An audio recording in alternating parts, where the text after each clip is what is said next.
Hello, hello, good afternoon, good day, wherever you are in the world. Welcome to the Business Brunch. We are your working from home team. We are here to help you connect, learn and thrive. And you may have noticed we have a special guest with us this week. So this week with us, we have Ann Sieghart. Ann is a broadcaster, a well-respected journalist, a hugely sought-after speaker, and she is the visiting professor also at King's College London, and she is the author of best-selling The Authority Gap, and we are absolutely delighted to have you with us. So welcome to the show, Ann. Thanks very much for having me on. Looking forward to it. Good. Thank you. So also with us, we have Melinda, who is... you've changed jobs recently, but you were a consultant in business change and strategy. Yes. Yeah. Do you want to say anything more about that now with your new title? Well, basically, I'm still an expert in consulting, but I'm formalizing that in the moment with the role as Director of Managed Services for a company called Helm 360, who provides services to global law firms and accountancies and consulting firms. Excellent. And of course, we have Sarah Farmer with us, who is an executive coach and founder of EMR Consulting. That is me. That is you, and you're wrangling the comments today, aren't you, Sarah? I am. I'm chief comment wrangler. I've been promoted. I'm surprised you promoted me after my mess up last week. You can't always control the internet. That's the challenge. Technology is not always our friend. I've got to let you into a secret. Might have actually forgotten to plug something in. I know. Had the room decorated, new picture put up, and didn't quite put everything back in place. So I'd like to say I was slightly stupid. But anyway, I'm here now, and I'm so looking forward to listening to Ann. So we've got a few people that have come in. Danny's in already. Welcome, Danny. Thank you for coming back. It's lovely to know you're there. And Stephen Hayden as well. Hello, ladies. Good afternoon. Good afternoon to you, Stephen. And here's the lovely Danny as well. So if you are around, then say hello. Let us know you are here and where you're dialing in from as well. It'll be interesting to see where people are in the world. And just a reminder for those who are new to the program or maybe haven't been here at the very beginning before, you may see comments come up on the screen that are not in your feed, and that's because we have many feeds coming into one place. So you will only see the comments that are for the feed that you are in until we bring them up on the screen. So it doesn't mean that you're alone if there happens to only be a couple of you on your current screen. And also there's a lot of people who like to hang out in the background, but please jump in, join us, and type into the chat, into the comments, and we will see what you have to say. Gary's in. Gary Spencer's in. Hi, Gary. We've also got Kemi or Kimi. I don't know if I pronounced that right, but nice to have you on board. We have Waggy, who has joined us again today. Thanks for coming back and joining us. It's lovely to see our regulars coming in. It's really nice to know that you keep it. Means we must be doing something right. And we've also got Anna Van Roon, lovely name, from Cambridge. We have Yvonne Winter as well, calling in from Gloucester. Thank you for joining us. And we have, what's happened there? Let's get that one up as well. We have Elisa. I'm not even going to try to pronounce your surname because I'm going to get it wrong, but you're in London. So lovely to see you all, and thank you for joining us. And I'll let you know as and when more people pop in. And we've got... this is a great time if you'd like to share this session with any of your contacts before we get started with Ann, to bring in any contacts that you think might get a whole lot of value out of this session. Can I just say hello to Professor Kate Black, but also Danny's just made me laugh. He said, you stop sharing great content and we'll stop turning up each week. Deal? Yeah, deal. I like it. Fantastic. And we've got Chris Lomas as well, who's joined us. Hello, Chris. Thank you for joining us. Looking forward to hearing your comments and your contributions today as we talk to Ann. And Taylor's in as well. Oh, first time. Welcome, Taylor. Popped up on LinkedIn, so look forward to hearing from you all. Brilliant. Well, we're very glad to have you on board. We will do our best to amaze you. We will. Can I just say, actually, a special welcome to Chris Lomas. So I don't know if you know Chris. He works, or he leads a charity called Hope 4. He started off helping people in Moldova. He moved to Moldova to help the Moldovans. It's the poorest country in Europe. And then, of course, what's happened is with the war in Ukraine, they're getting thousands of refugees into Moldova. So the poorest people in Europe are helping these people, and Chris is making it all work. So I applaud you and your work. And if you don't follow him, do follow him on LinkedIn. Find out about this amazing charity and the support that they're giving to the Ukrainians and the Moldovans. But yeah, thank you so much for joining us, Chris, from your very, very busy life, I'm sure. Yeah. And we've got an unnamed LinkedIn user, might be Joanne, don't know. She said, somebody shared the link and said hello. We're very grateful to have you, whoever you are. And yeah, remember, this is all about networking as well. So if you're open to networking, could you just put a note into the comments saying, yeah, open to networking. Share your LinkedIn profile if you want people to connect with you. And obviously, the more people we know, the better. So this is the whole purpose of this session. It's not just to learn stuff, but it's also to connect with like-minded people. So let us know if you're happy to connect. Absolutely, absolutely. So normally, and we'll just do this very quickly because this is a topic that I really want to talk about. Normally, how was our weekends? And obviously we had the last week off because it was the bank holiday. So very quickly, Marianne, have you had a lovely weekend? Have you done anything nice, anything special? I just had the most beautiful weekend because it was the most perfect spring weather, and I was in the countryside and everything is just bursting into life, and the blossom's still there and the birds are singing their heart out, and we went for some lovely walks and a pub lunch. Couldn't be nicer. Beautiful. Yeah, perfect. And you're right, the blossom at the minute, it's just still there at the end, isn't it? Yeah. And my front garden looks like it's snowed because the blossom's going to come off the trees. I love that. It's just beautiful, absolutely. How about you, Melinda? Have you had a nice weekend? Yeah, I was largely doing preparation. I've got a good friend of mine from Ukraine with her baby, and her mom have made it out of Kyiv, and they are coming. They're at a mutual friend's house now near London, and they're coming to mine on Wednesday.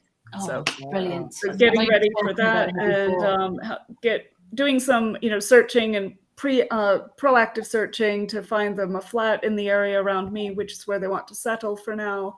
So it's just been really busy, but quite positive in that regard. Excellent. How about you, Sarah? I'm just popping these things. Thanks for everyone that's popping in, saying they're happy to network as well. Mine's going to lead rather nicely into this conversation. I have had my mother here this weekend, and all I've heard this weekend is how lucky I am to have a husband who cooks. How lucky I am to have a husband who does X, Y, and Z. It has driven me up the blinking wall. She won't watch this, so it's fine. It's driven me mad. Why am I lucky? Because he works so hard. Hold on. I work longer hours than he does right now. Don't intend to forever. I am not lucky.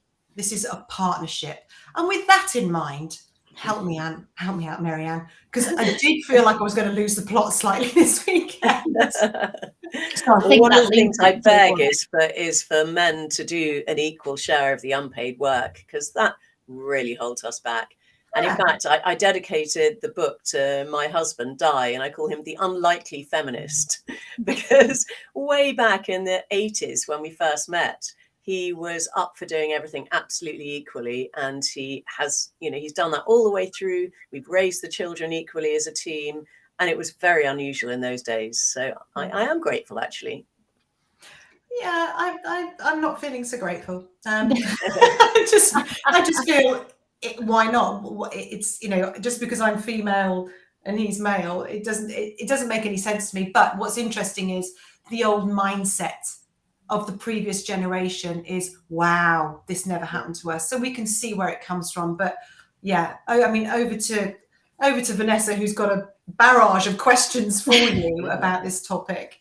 But I think the first one then is, when we are meeting things like this, is to ask you what inspired you to write the book. Okay, well, it's called The Authority Gap, which you've said, but the subtitle is Why We Still Take Women Less Seriously Than Men and What We Can Do About It. And so that's what it's about. And I suppose what's inspired me is an entire lifetime of noticing women being taken less seriously than men, being underestimated, patronized, interrupted and talked over, people being resistant to being influenced by them, having their expertise challenged, having their authority resisted, and I've just noticed that we are still, even in 2022, more reluctant to accord authority to women than to men. And it's bugged me all my life. And so I thought, well, I better just write a book about it and try and assemble all the evidence that proves this to be the case, and then work out, what we can do to narrow that gap. No, thank you. I mean, that was one of the things when reading it, because, I've kind of, I suppose, been a senior manager for probably 20 years.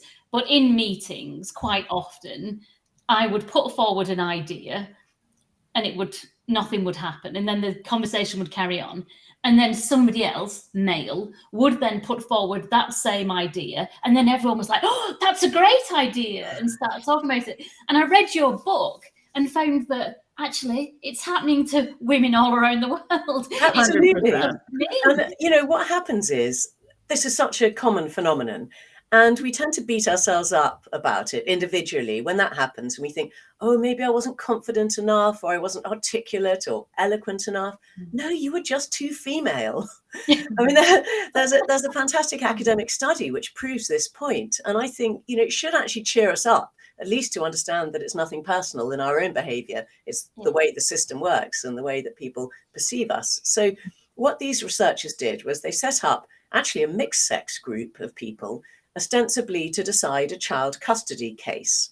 And they deliberately chose that subject matter because it's actually quite female stereotyped. And they gave the group all sorts of information about the family concerned. But they gave a couple of members a piece of information that the rest of the group didn't have. And when that information was introduced by a man, it was 6 times more likely to be used by the rest of the group in their deliberations than when it was introduced by a woman. Wow. 6 times more likely. That's how much harder it is for a woman to influence a group, even if the group has women as well as men in it. And I'm assuming, I'm very interested in how studies are done with a pharmaceutical background, but so I'm assuming that the male and female voice had the same intent and the same clarity. The message didn't change. It was purely the male versus female voice difference. Well, it's very hard to correct for that, obviously, but they did it. They repeated it over and over again. That's incredible. And there was that similar experiment. Well, it was an accidental experiment, but I read about it maybe 2 years ago, where a woman who was in kind of an upper management position was going to be out of the office for the day. So she asked her colleague, who happened to be male, to keep an eye on her inbox, and she gave, rights to it. And so he was replying from her inbox, and he was like, he couldn't believe at how people were not taking what was said seriously, even if the same exact words were coming from her email address versus his email address, even though at the end he was signing it saying it was him, but it's just people weren't reading that far to realize that it wasn't the female entity who was actually replying. And this guy, and unfortunately, I don't remember the name details. I've got it in the book, actually. Oh, okay. So he did it for a day and was really shocked because she had always complained about how difficult these clients were to deal with. And her manager was blaming her for being too slow. And she said, no, they're being really difficult with me. And so this happened by mistake, as you say.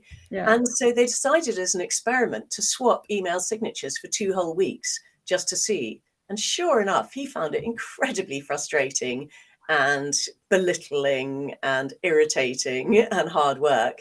And she said, oh, this is just amazing.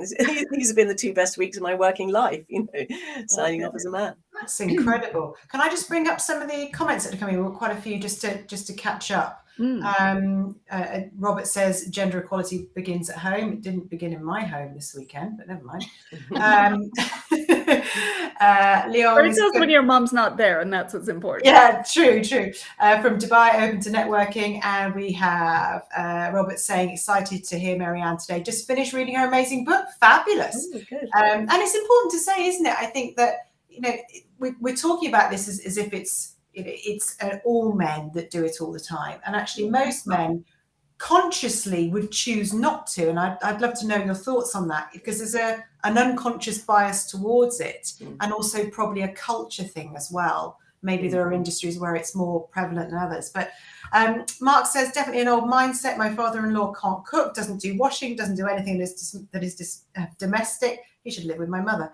When he watches my 1-year-old, he won't change nappies and has to wait for my mother-in-law. Oh, it's just terrible. What else have we got?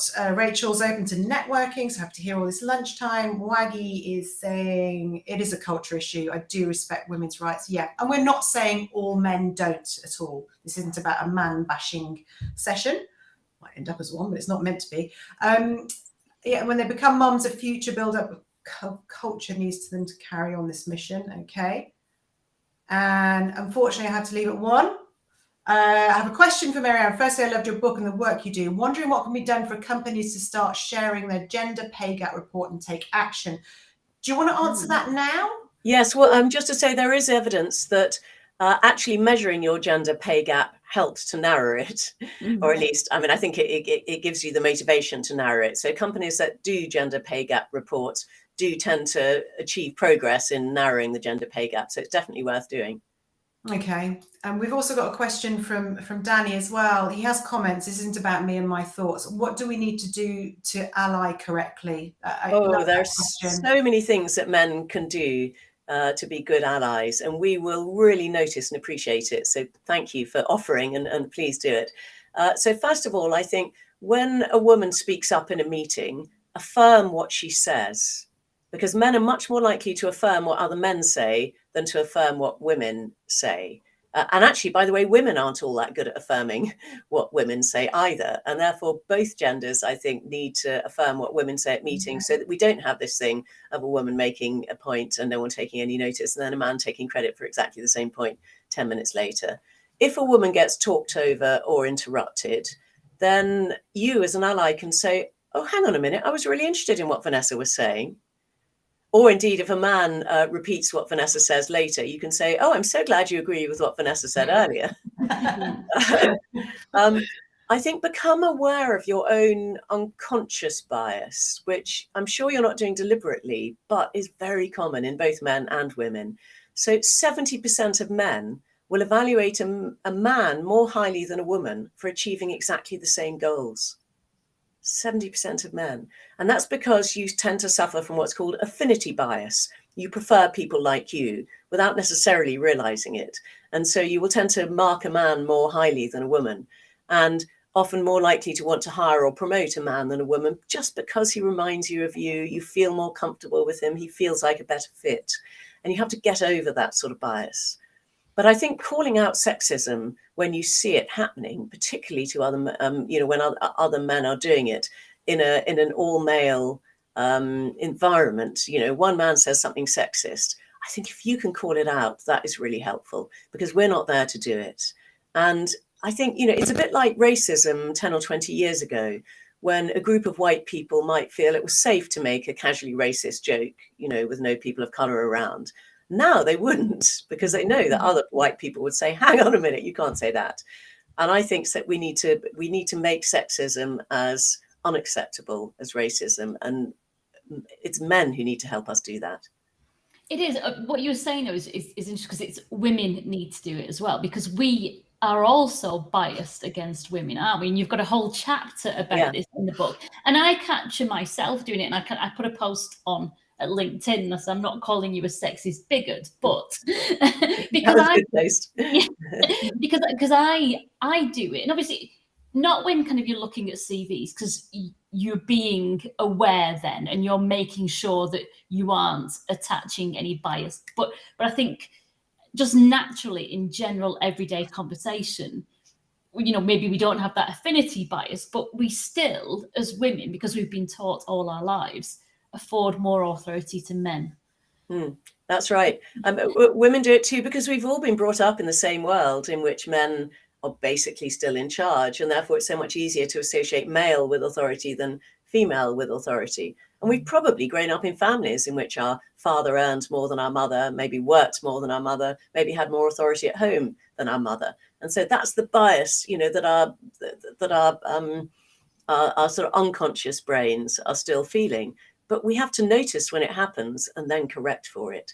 So, if we walk up to a man and a woman standing next to each other, don't necessarily address the man first, which one is always tempted to do. Make sure you're listening as attentively to women as to men. And if you find yourself asking, oh, I wonder if she knows what she's talking about, stop, listen to the content of what she's saying. Don't judge her by her gender or by the pitch of her voice. Because these things are very ingrained, but we can notice when they surface and try and do something about it. Yeah, there's such an opportunity too when people are getting in guest speakers and doing panel discussions and feature talks, within the business. I see so many times they'll get like, oh, here's our executive panel, and it's like all men. And it doesn't mean that there's no females as executives in the company, just for whatever reason. Whoever was thinking to make up this, we're going to make this good looking panel. And they just tend to pick, maybe one female, but 5 males. And it's kind of like, if we can consciously try to get equal representation of qualified people in those situations, then that helps further the communication without making a big, we're equal statement, but just do it. Yeah, it really matters. If you only have one woman in a group of men in almost any environment, it's terribly bad for the woman, and it's really bad for our subliminal sort of associations. So for instance, if you only have one woman on a short list, it is vanishingly unlikely that she will get the job, because subliminally we are, we're absorbing this notion that if it's 4 men and a woman, that men are 4 times better at this sort of type of job than a woman is. And if you only have one woman on a selection panel, ditto, you're very unlikely to select a woman, because the men will think, oh, we don't have to worry about all this gender diversity business, we can leave it to her. And she thinks, oh, I better not recommend the female candidate because the men will think I'm being nepotistic. It's, you're kind of stuck between a rock and a hard place, aren't you? You just need more than one woman. So you should always have more than one on a shortlist, always have more than one on a selection panel, and always have more than one on a panels conference. Yeah, and it becomes very difficult. I know my husband, and my wonderful husband, who's so good to me because he cooks and cleans. Well, aren't you lucky? I'm so lucky. Back to that again. He was saying the other day he had a shortlist. He was hiring for people, and the majority of people on his shortlist were female. And he said, "I wonder if I've gone the other way. Am I now not looking at men?" But actually, when we went through it, these were the best people for the job, and he's very conscious of choosing the best person for the job. And I know, Vanessa, you said, when you're looking at CVs, you're made to be more conscious of who you're looking at. But that, with the work that I do as well, coaching people to be more self-aware, just because you should be, doesn't mean you're overcoming the bias, does it, Marianne? It's just knowing it isn't enough. It's doing something about it. And this allyship is obviously a great idea. But for us as females to be allies to each other and not be in competition with each other, because we are, and that needs to stop right from the early days. Is let's support each other. And be our own allies. There was an interesting experiment done at the Hubble Space Telescope, and you have to apply for time on it. And of course, everybody wants to use it, all these scientists. And men used to get quite a lot more time than women until they applied a blind CV and application process, so that the adjudicators didn't know whether it was a man or a woman applying. And then women started getting more time than men. And they thought they were doing it on merit, but they weren't. That's fascinating. Yeah, that's really cool. Robert said companies do need to measure the gender pay gap, and he shared a website here that you can go to, which I'm assuming is to help people do that. And we've also got LinkedIn user. Some of us are invisible for multiple reasons. Well, you are, because we haven't got your name. But ironically, I'm here. It's not only being female. There are others, a double, a triple whammy. And I write quite a lot about that in the book, about the intersectionality of it. So, if it's difficult enough simply being female, if you're a woman of colour, the authority gap's even wider. If you're working class, it's wider. If you've got disabilities, it's wider. Yeah. So you lose. 5 lady ministers in Egypt. They're planning for immigration, culture and environmental change. That's brilliant. Excellent. And Sophie Fisher, some CEOs refuse to join all male panels. Hi, Sophie. I know you. Yes, and good for you. I mean, I think all men ought to refuse to join all male panels. Some men do. I think more should. But then are we not allowed to have all female panels then? Is that, should we all be more careful not to? Well, I mean, I'm genuinely in favor of equality, and I think feminism is about just equality between the sexes. Yeah. So, you know, I'm as worried about the disproportionate number of young men killing themselves, or, you know, young working class white boys doing badly at school, as I am about the female issues that I write about. So generally, I prefer 50-50, just represent the population. Yeah. So Anna is saying that she likes Robert's input, but doesn't see the government reinforcing it in any other way. I think the government are too busy partying. Yeah. Bring your own bottle. Men should also refuse to join all male boards. Yeah, absolutely. And many females should refuse to join all female boards. You know, we're not helping by dividing and conquering, are we? I suppose. Question from Marianne. Two parts to this question. I recruit in the engineering sector. Why do you think it's very women short, but primary school is very men short? Because of these ridiculously old-fashioned stereotypes that we still harbour in our brains, you know, that engineering is for men and that teaching is, or particularly teaching young children, is for women. But surely we've got beyond that now, haven't we? And it's not that girls are any less good than boys at maths, for instance, which you need for engineering. But many fewer girls than boys do A-level physics, which you also need for engineering. And that, I think, is entirely down to stereotypes, and also the girls worrying what the boys will think of them, you know, if they're doing physics A-level. Because in girls' schools, they're 2.5 times more likely to do physics A-level than in co-ed schools, which suggests it's very much a question of social conditioning, not of ability. Interesting. Really interesting. Something that you said, because having that kind of equality of numbers, and I remember in the book, you were saying that in kind of at C-suite level, quite often one woman will join the C-suite at some point, and then the kind of the board will think, oh, that's it, job done. Yeah. And it's quite common to just have one woman up at the top, but no more. Do you want to talk a little bit more about that, perhaps? Yeah, that's exactly right. And in fact, in companies where the CEO is female, they're twice as likely to have another female, either a CFO or COO. And so, you know, you talked a little bit, Sarah, about women not helping other women. But what this suggests actually is that women do help other women once they get to the top more than men do.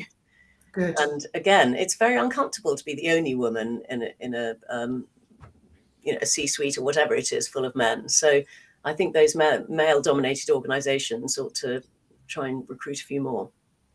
And I think there's a challenge in that, you know, obviously, as you may have seen with the comments on Vanessa's post and others, there was a bit of uncomfortable males, you know, being a little bit defensive. I'm being quite kind. But basically, how do you have any strategies for getting over the challenge that people who don't realize they've had privilege in their life, when equality comes along, they feel that they're being persecuted, that they're being, you know, they're losing, but they just don't realize that they've had such an advantage, because all these guys tend to be the kind of people who say, well, I don't see a problem, it's fine for me, when in fact, that's exactly the point. But how do you get beyond that sort of thinking and to get people to realize that privilege that they've had? Well, what I say is it's as if men are swimming in a river with quite strong currents. And of course, they can't feel the currents, but they can see the banks racing past them and they think, wow, I'm a strong swimmer. And then they see women swimming in the opposite direction, struggling to make headway against this current.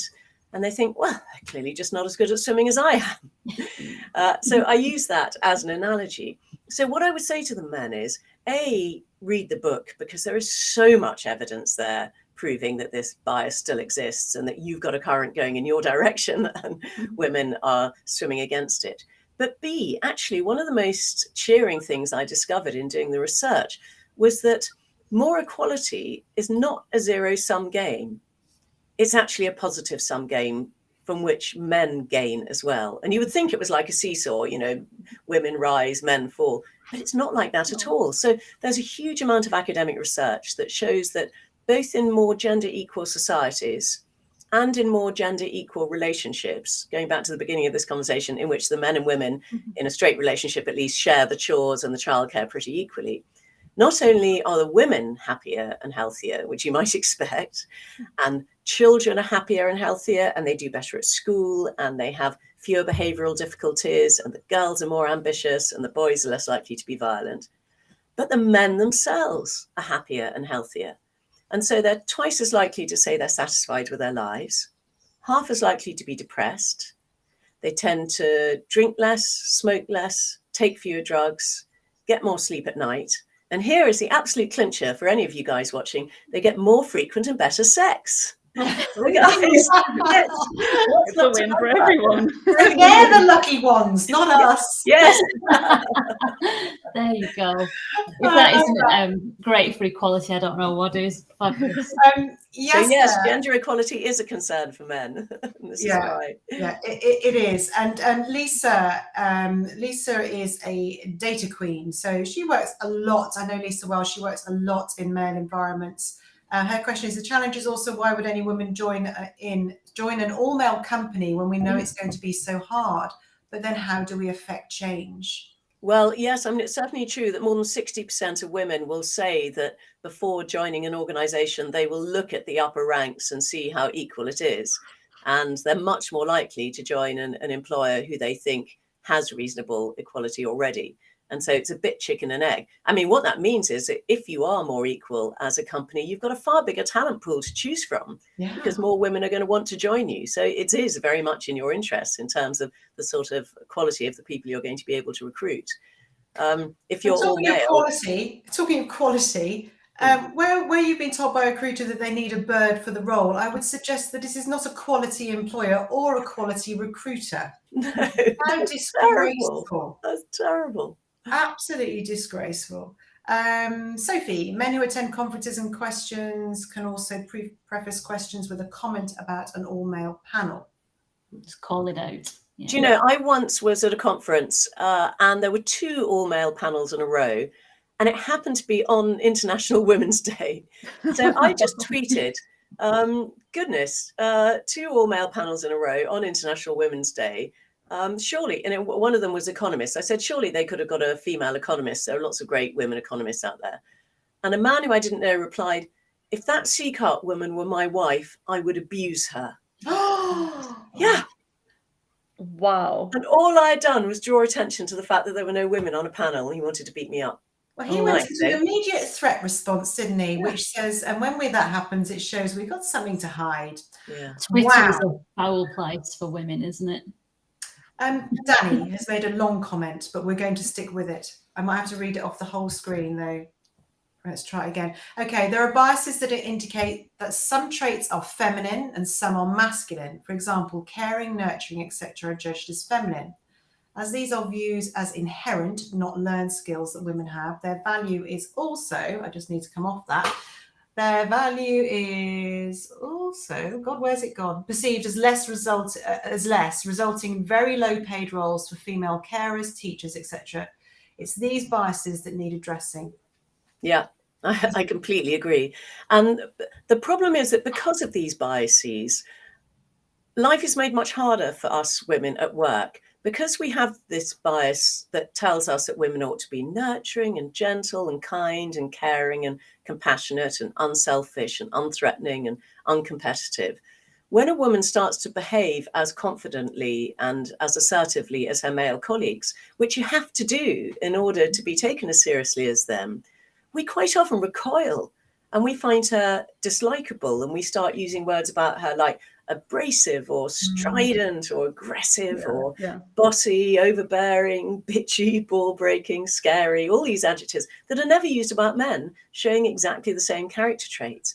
And we've just got to get out of this. I mean, it is so old fashioned. And, you know, one of the things I say in the book is, if you start using these sorts of adjectives about a woman or finding her unlikable because she is confident, examine your own prejudice, because the chances are the problem lies in you and in your unconscious bias, not in her. Completely. There's some great comments coming. Robert's got to go, but delighted to see you and get this issue raised. I'll be publishing my reading of the book on a LinkedIn post soon. Thanks for the Business Brunch for a great session. It's a pleasure. Do come back and see us next week, Robert. We've been delighted to have you. Lisa has had feedback on an unsuccessful role that was very similar. The irony is that the successful candidate was absolutely the right choice, and I didn't need to be told that a different type of face was needed in the team. Sorry, that's Danny to Lisa. Danny. Yeah, sorry, I was doing that the wrong way around because then I saw Lisa would come up again. Lisa's off now. Let's have a cheer for Lego removing gender from its set. Yes. Yes. Which is another reason, actually, why more boys do engineering, because they get given more sort of spatial toys to play with when they're little. Yeah, good point. Yeah. LinkedIn user, I declined to join a huge international consumer goods firm because of their all-male board. Despite being offered a much higher salary, there were other reasons, but that was a factor in their ability to be modern and dynamic or not. There's so many clues that you can get, aren't there, at an interview that are warning signs that go, don't go there.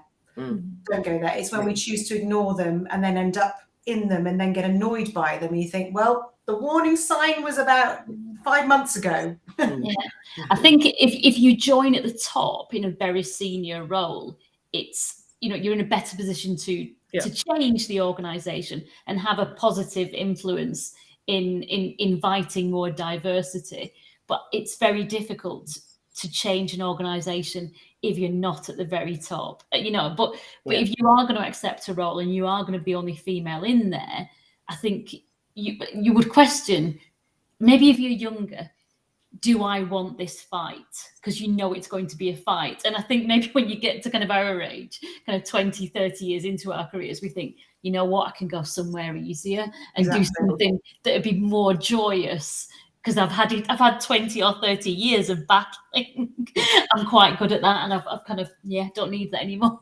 It's true, but we do need some women at the top battling so that these organisations become more equal and then can recruit more junior women. I mean, someone's got to be the guinea pig, sadly, and I'm full of admiration for women who battle through.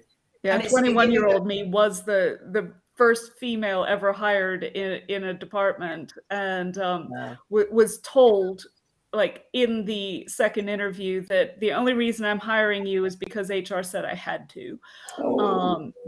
But I went in to prove them wrong, and they ended up hiring a lot more women after me because they realized that, hey, both genders can do this job, even though it's a bit technically oriented. Right.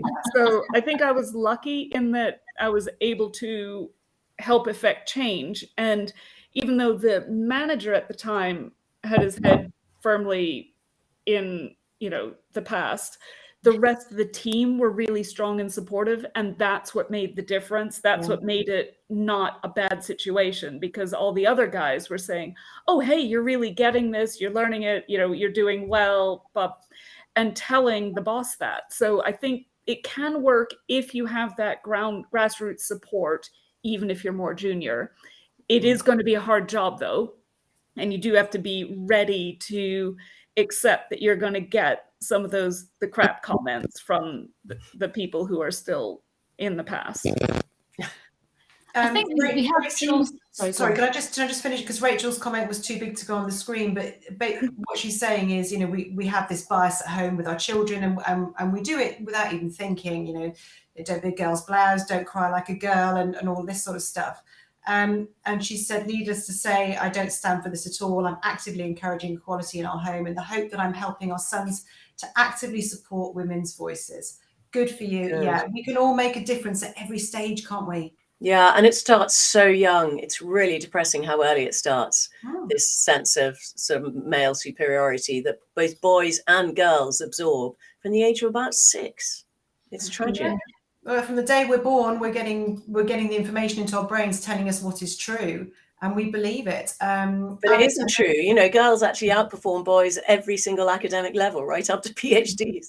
Completely. So I work with the University Women's Club, founded by a group of trailblazing women in 1896. Woo! The UWC is still the only all-female club to be owned and managed by its members, and we'll be delighted to invite Mary Ann to speak to our members who value What do they value? Let me just supportive network that the club affords. There we go. Thank you very much. Get in touch.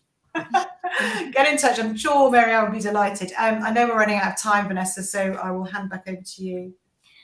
Yeah, what was I going to ask for the last, or maybe last question? So maybe let's just reaffirm again what we can do. I think as women, we need to help more women up. And there was, I think it's the visibility and authority, isn't it? And the Financial Times looked back at just again quoting from your book, at where it had used experts for quotes. And when they look back on their past issues, I think 16%, only 16% were from women. And so they've made changes now to make things more equal so that women are as visible as men. So what else has happened maybe since, well, that you're aware of recently, or since your book has been published, to kind of inspire us to make change going forward, Mary-Ann? I mean, it's been published too recently, really. But I do make 140 suggestions of solutions in the last chapter of the book. I counted the other day. I mean, there are so many things that we can do. And they're all quite small things, because each instance of authority gap type behavior is, I mean, it's irritating when it happens, when someone talks over you in a meeting or doesn't listen to your ideas or whatever, but it's not career ending. But they accumulate, like they roll up like compound interest over the course of a working life to create this huge gap between women and men. And so I think the solutions are all quite small, but I think rolled up together could make an enormous difference. So I've got suggestions for what we can do as individuals, as partners, as parents, as colleagues, as employers, what teachers can do, what the media can do, what governments can do. There's a huge amount there. But I would say two fundamental things. Accept that however intelligent or liberal or even female you are, you probably harbour unconscious bias against women. I do, and I've written a whole book about it. And secondly, don't mistake confidence for competence, because they're absolutely not the same thing. Mm-hmm. And we are socially conditioned to be females, to be less overtly confident than men are. And as I said earlier, people don't like it if we are as confident as they are. So it's not just a question of leaning in or sending us on assertiveness training courses, you know. But as a result, if we take men at their word, we will assume that they are more competent than women, and they're not. Because men are much more likely to self-promote. They're allowed to self-promote in a way that women aren't, because we don't like it if women do it. And so we're much more likely to hire or promote the super confident, but not necessarily very competent man over the more modest, but super competent woman. And that's what we've got to change. Yeah, no, that's so true. It is that swimming with the flow, isn't it, of the river? And if we, as interviewers, as leaders, can recognize that women have had a much harder time to get there, and as you say, don't confuse confidence with competence. And for somebody who isn't maybe as confident as the other person, just lean into that and be aware of that. It's a really good point. And don't hold it against them, because we make it so much harder for women to be the right level of confident. You know, not confident enough and you're disrespected, confident enough and you're disliked. Yeah. So, you know, just accept that it's much harder for women. And if you ask a seemingly innocuous question in a job interview, like, tell me something you're most proud of, you know, your greatest achievement, that is toxic for women. So they will think, oh God, I'm not allowed to boast. I've been brought up not to boast. So they'll say something safe like, oh, my 2 wonderful children. You know, doesn't help them at all in the interview. Whereas a man will say, well, in my previous job, I doubled sales and I quadrupled profit margins. And you'll think, he's the one we want to hire. You have a fan. I think you have more than one. You've got 3 on screen with you, and plenty watching, and plenty who've read your book. But Malcolm Nicholas, he's a fan. And Alexa says, thank you. I mean, what a fantastic topic, and so much more to talk about. But we're running out of time. We are running out of time. There's some more. Caroline's just joined. Caroline's in. Is a consequence of the authority a confidence gap for women? Yes, but as I say, it's not something that you can just narrow by being more confident, because if you do that, you're quite often punished for it. So the only way through is to overlay a huge amount of warmth onto your manner and your personality in order to mitigate the hostility that arises as a result of you being as confident as the men. And so, you tend to smile more. Here I am, I've been watching myself on Zoom for the past 2 years, and I realize that I smile when I talk. And I'm sure that's an unconscious way of trying to overlay this sort of warmth so that people don't recoil and think, oh, she's abrasive or strident. We smile more, we use humor more, we have to be much more emotionally intelligent, read the room, not, dent any male egos. And that's a huge burden. It's very exhausting. Yeah. It's something that men don't have to bear at all. But I think that's probably the only way through. I wish I didn't have to recommend it. And I hope it's only a sort of transitional phase, and that as we get many more women in authority, we will stop having these double standards. But for now, I'm afraid that's what women do still have to do. Oh, I know. It's uncomfortable to admit that whilst we are in this transitional phase, until we have more authority and more visibility, we are going to have to check ourselves so that we're not too abrasive or ball breaky or whatever it might be, so that we don't kind of set people, oh God, I hate saying it. But we've come to the end. So on behalf of everybody who is watching, and thank you to everyone who has joined us and put questions in today, and on behalf of my panel, thank you so much for joining us on the Business Brunch. Thank you so much. If you've not read it, people at home, it's an itening, shockingly surprising book. And I know a few people, like I say, on my post said, I don't agree. Well, the research is there. You can't not agree with it because it's fact that it's there. But we're back next week, and I think Sarah is going to... what are you going to do with us next week, Sarah? I'm going to be talking next week about the 5 human psychological needs that all leaders need to be aware of, which actually covers part of this as well, because it's all about bias and how we treat people fairly. So if you are a leader thinking of leading or being led by anybody and feeling slightly disgruntled, come along and listen to that, because you'll understand why and what you can do about it. Fabulous. Right. Looking forward to it. Thank you again, Mary Ann. It's been wonderful to have you with us. Oh, well, thank you. It's been great. It's been a blast. Thank you, and thanks everyone for joining. Yeah, thank you. Bye. Bye.